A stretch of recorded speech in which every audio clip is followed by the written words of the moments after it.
American clipper ship, queen of her day.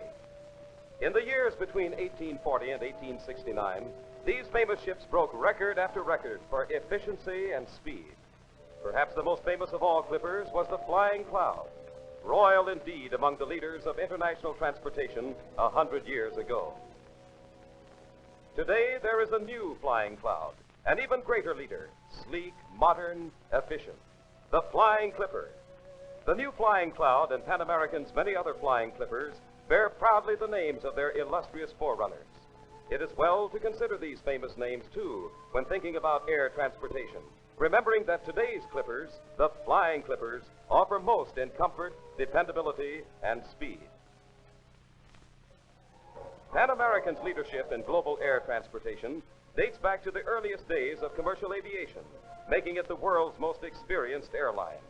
Looking back to the beginning of this great airline, our eyes focus on Key West, Florida, and then trace the 90 miles of water to Havana, route of Pan American's first flight in October 1927.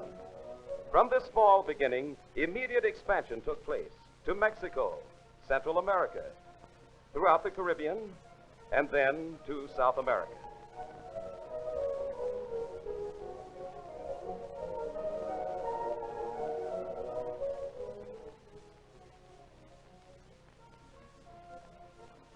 It was across the Pacific in 1935. The Atlantic was conquered 4 years later. Next came the South Atlantic crossing to Africa, then on to Asia. And now Pan American offers service to all 6 continents and around the world. It is hoped that by bringing the far places nearer, flying clipper transportation will help cement the peoples of the world in mutual and lasting understanding.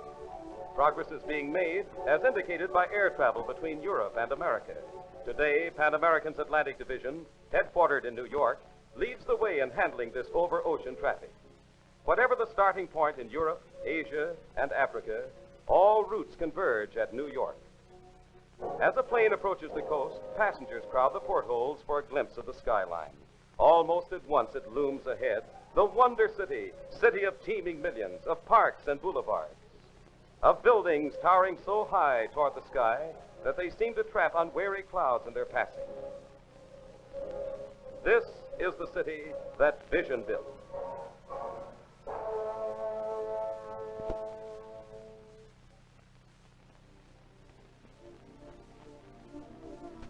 New York Airport, a great terminal from which air transportation can be obtained to any part of the United States, and from which flying clippers depart for Bermuda, the West Indies, South America, Europe, Asia, Australia, and Africa. Our ship comes in, settles gently, and we're on the ground before we know it.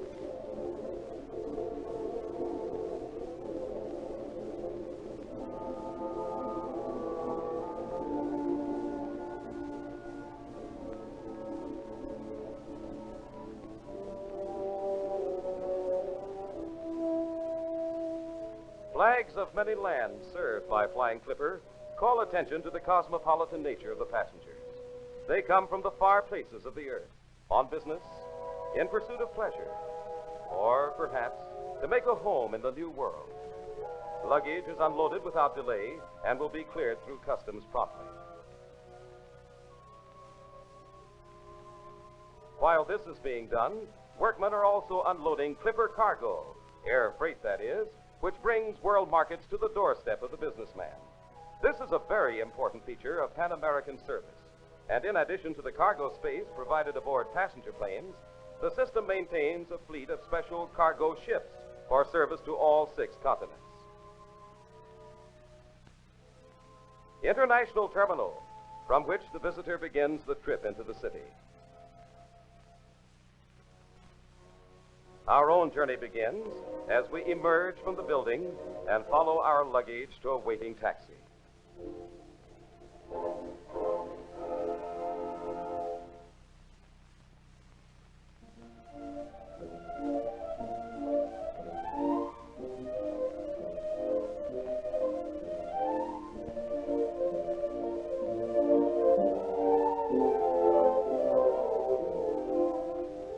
Many visitors arrive in New York for the first time by clipper. Others are veterans of a dozen trips or more. But all arrive expectantly, knowing that there are always new sights to intrigue the interest. However, it is when we enter the main portion of the bridge that we really begin to get the feel of the city. For it is from here that the Manhattan skyline seems very near and very large. And then, suddenly, we head down toward street level and our hotel. Our way may be along a street whose walls reach up toward a blue and distant sky. Or perhaps by a different route, we travel along the wide expanse of Park Avenue. Choosing from the many excellent hotels New York offers, our selection might be these 47 stories of comfort and convenience.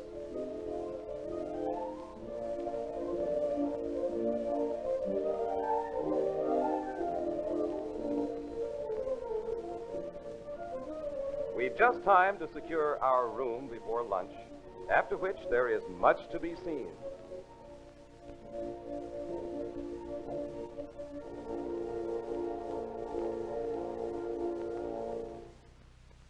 In sightseeing, the favorite of many New York visitors is a trip by air.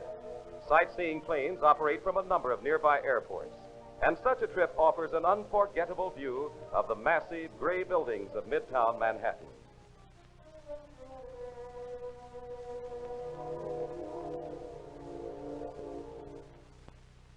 An air view of Rockefeller Center gives some idea of its magnitude.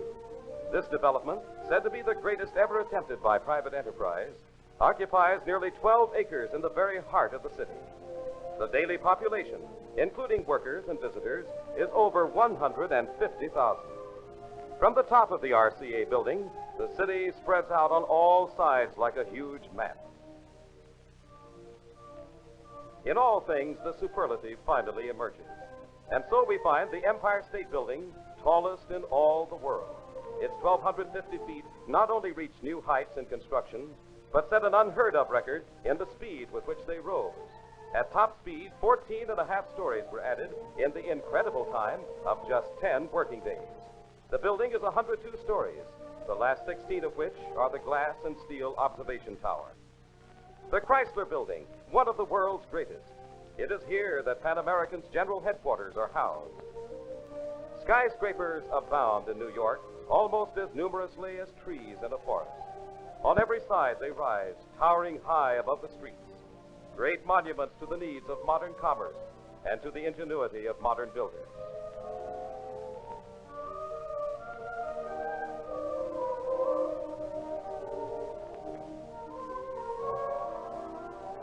A day of sunshine means crowded streets around Greeley Square.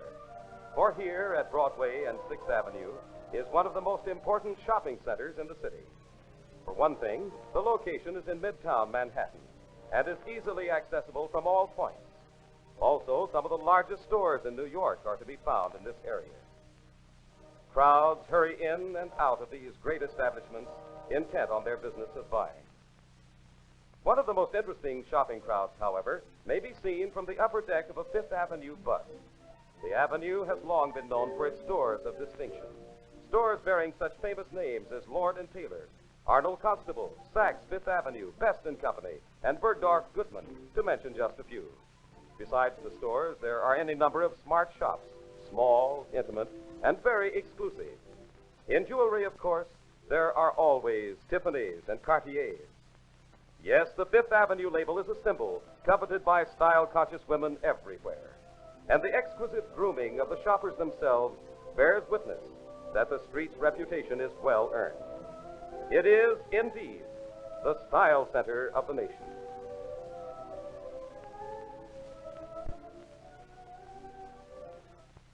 Even so, however, styles are not confined entirely to Fifth Avenue.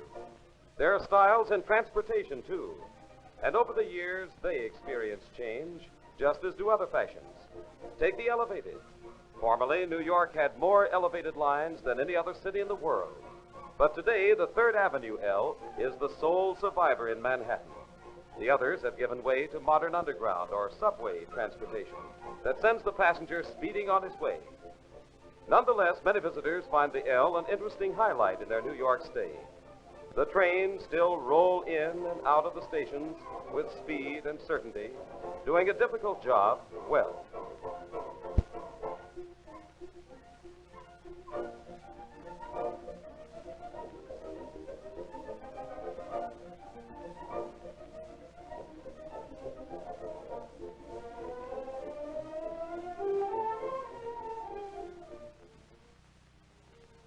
In lower New York is City Hall Park, across which rise the 40 stories of Manhattan's municipal buildings.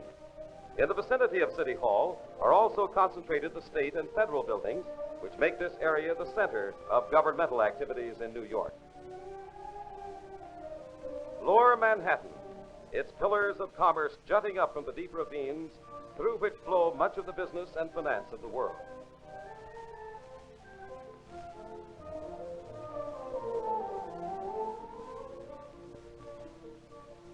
The Sub-Treasury building stands on the site of the former Federal Hall, where George Washington took oath as first President of the United States. The statue of the great general is said to be above the very spot on which he was inaugurated. It is an island of quiet in a sea of alert finance, bordered by walls of stone and concrete and glass, and filled with surging humanity. A sea whose tides ebb and flow and never seem to still. But then Sunday arrives, and the streets are quiet and deserted by all but the few. On this day, the Collegiate Church of St. Nicholas welcomes the oldest congregation in the city of New York. St. Mark's in the Bowery dates back to 1660. There are more than 2,000 churches in the city, representing all major creeds and denominations. St. Patrick's Cathedral offers an unusual pattern in light and shadow. On Fifth Avenue is Temple Emmanuel, the Riverside Church overlooking the calm waters of the Hudson. A high point of interest to the tourist is the Statue of Liberty, which stands at the entrance to New York Harbor. Well over 250,000 people visit the statue every year. The figure is of metal, while stone forms the base. It was a gift of the French people and was dedicated in 1886. Steps inside the hollow monument lead to the crown, from which there is a magnificent view. In the very shadow of the skyscrapers are the quiet acres of Central Park. Located in the center of Manhattan, it is only one of the many fine parks in New York. Outdoor restaurants provide food in a suavely rustic setting, while nearby, children find something even more interesting than food in the antics of Mike the chimpanzee. He's an especial friend of the little people and a willing actor. Other favorites among the animal performers are the sea lions. They always get a crowd at feeding time, and they never disappoint their audience. There must be an easier way to get food, but probably not for a sea lion. In any event, it amuses the children, and the sea lions themselves don't seem to mind.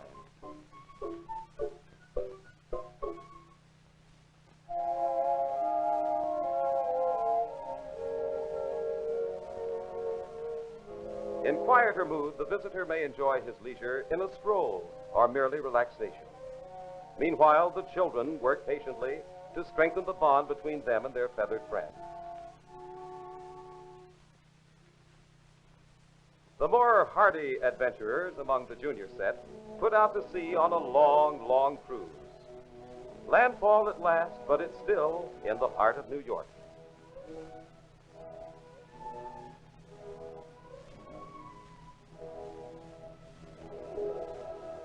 Of all the spans that bind greater New York into a metropolis, the best known by far is Brooklyn Bridge. For over half a century, it has done its job of carrying traffic between New York's largest boroughs. There are more than 60 bridges that connect the sprawling communities of the metropolitan area and bind them into a unit.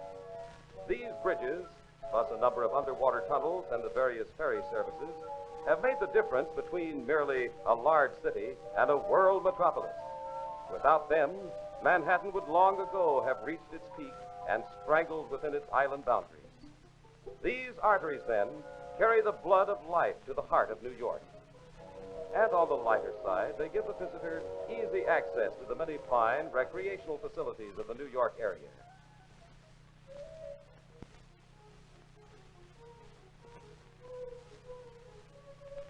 Highways leading from the bridges often make use of the cloverleaf pattern.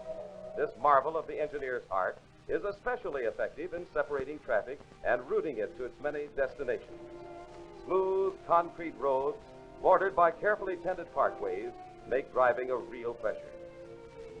The way leads past impressive buildings and along roadways lined with attractive homes. These homes are largely those of New Yorkers who prefer the more casual freedom of the open countryside. This is expressed in the well-groomed lawns with their profusion of flowers.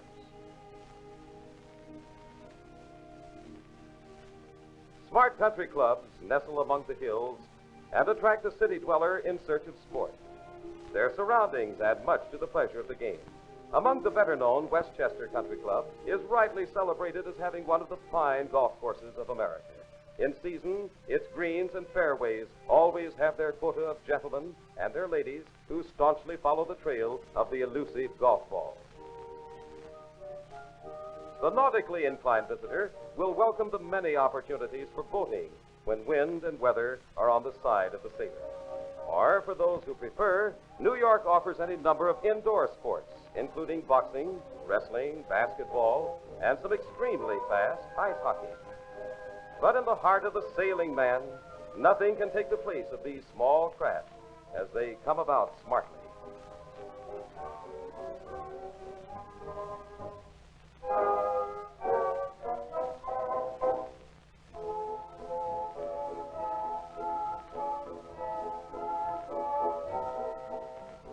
For the tennis enthusiast, there are any number of fine courts available within easy reach of the city, and many others within the city itself. The West Side Tennis Club at Forest Hills is sometimes the scene of the Davis Cup play when the matches are held in the United States. In addition, there are many other national and international matches played here. Forest Hills courts know the great names of the tennis world. Followers of the game take their sport seriously on the sidelines as well as on the courts. The summertime visitor from abroad finds his fellow countrymen represented among the contestants, each doing his best for the homeland. A different kind of sport here, the great American game of baseball. However, the game is certainly not limited to America anymore. Its popularity is international. Over 70,000 people jammed the stadium for a World Series game, played between the leading teams of the two major leagues. A similar story is to be found in football. Professional teams attract considerable interest, but college games surpass them in both attendance and color. Excitement runs high as a thrilling college game finds the team in red driving relentlessly down the field. And now the offensive team takes to the air with a beautiful forward pass. The next play gains a yard or so through the center of the line and puts them in scoring position. And then, despite a gallant defensive stand, the ball carrier plunges across the goal line for a 6-point score.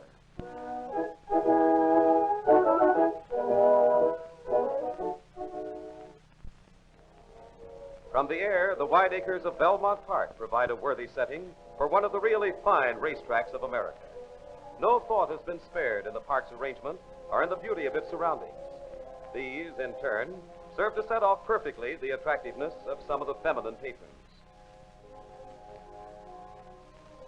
Attractive, too, is this stairway to the clubhouse.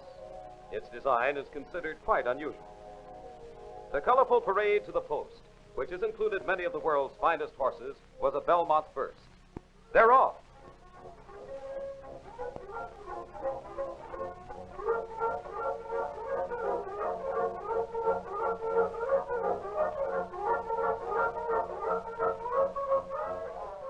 And now, reaching the home stretch, the horses settle down to the serious business of winning. Here they come, the finest of the horse world, living vindication of generations of selective breeding. Here they are, beautiful in their precision, gallant in their bid for a place in the memory of men. Greenwich Village, where the tempo of life is more moderate, offers many a striking contrast. Big modern buildings, tower above those of another day. MacDougal Alley is over 100 years old. Its gas street lamps are the only ones remaining in New York. Greenwich Village was only a farm in the wilderness in 1633, but by the fall of 1679 had grown into a small settlement. It continued to grow and became, in time, a community of the wealthy. It has grown culturally until today it is recognized as being the center of art and letters in America. And as a result, art students from many quarters of the world now roam its quaint streets. Twice a year, spring and fall, the New York artists hold their outdoor show in the village. It attracts exhibitors from all over the city, thus assuring a show that is colorful, gay, and productive of sales. However, it does appear that the artists care less for sales than for art. Villagers are cosmopolitan. This model is of Chinese ancestry. And as for the artist, he is sometimes as colorful as any model. He works at his easel, oblivious to the onlookers, as long as the light goes out. Then darkness comes on with its own show, the greatest outdoor art show in all the world. New York at night. Drifting in from the broad Atlantic, the first faint shadows appear. Then, falling gently upon the town, they enfold the buildings and settle into the streets below. The air grows cooler, and over in Times Square, the lights come on, and night is here.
The finest of the world's entertainment and the greatest of the world's entertainers greet the visitor to New York. The traveler from overseas finds familiar names from his own country among the actors who have received acclaim in the theater. Besides the legitimate stage, there's the Metropolitan Opera, many foreign language theaters, and almost always a Hollywood star or two may be seen.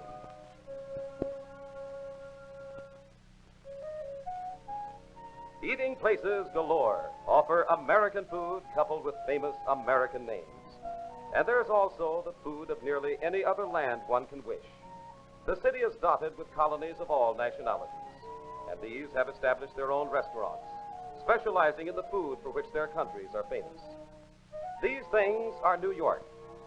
And here, where a million lights are only a handful, Times Square, crossroads of the world, twinkles a friendly invitation.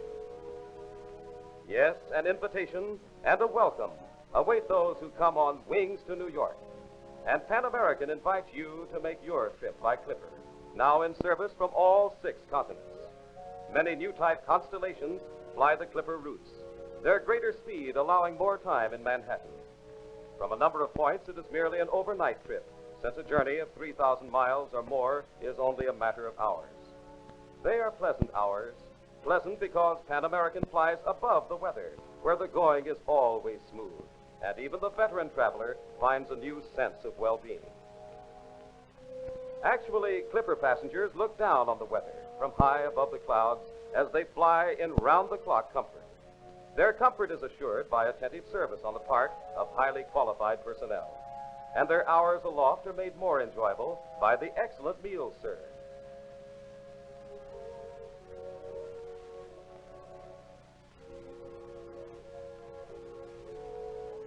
Each dinner hour brings pleasant relaxation, as good food always does.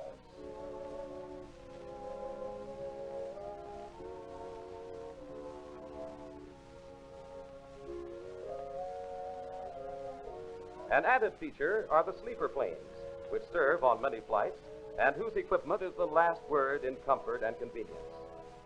Thoughtful consideration has been given to every need. Feminine passengers especially will approve the superb appointments of these big modern ships. Designers have made clever use of every inch of space. Berths, for instance, are roomy, and the cool white sheets invite the traveler to retire early and sleep soundly. Pleasant dreams, says the stewardess. Sleep well, and we'll be in Manhattan in the morning. Pleasant dreams and a pleasant visit. New York, ever famous for its hospitality, extends a warm, friendly welcome. And New York is just over the horizon. So follow the sun, go west with the Clippers. Consult your travel agent or the nearest Pan American office and embark upon a delightful adventure. Travel on wings to New York via the world's most experienced airline.